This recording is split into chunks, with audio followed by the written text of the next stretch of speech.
Hi guys, Yasmin London here from ySafe, and I wanted to talk to you a little bit today about revenge porn.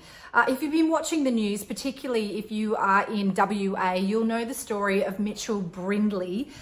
Mitchell is currently facing some significant penalties, possibly jail time, because of the non-consensual sharing of intimate images he shared on Instagram of his girlfriend.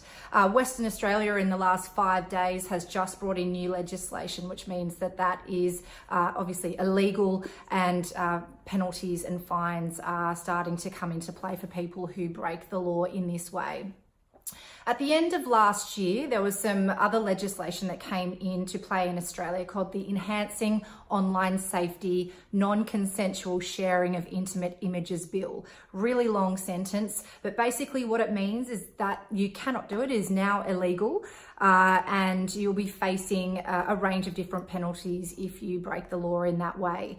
You could be looking at up to 7 years in jail and an $18,000 penalty for sharing these images. The key here though is obviously that the person has been recorded either unknowingly or these images have been shared without consent. There is also penalties for failure to remove these images once you've been directed to. People can have up to 2 years added to their sentence, and also up to $5,500 in additional penalties for failing to remove or delete that information. Really, really important stuff to know. Fantastic to see that legislation is finally starting to catch up with technology. Also really important to know that there are civil penalties that can be implemented as well. Against an individual, they're looking at $105,000, and for a corporation or an organization, $525,000. Really significant money there.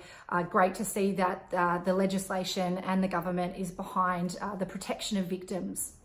If you are a victim of this sort of offence, the revenge porn or sharing of any sort of intimate images, if you're being threatened, blackmailed, anything along those lines, please make sure that you go and see your local police to get some help. For further information, you can look at esafety.gov.au, the website of the Office of the eSafety Commissioner. Our website as well, ysafe.com.au, can give you some information to help you manage the issues that you're experiencing, or feel free to email us at information@ysafe.com.au. We look forward to chatting again soon.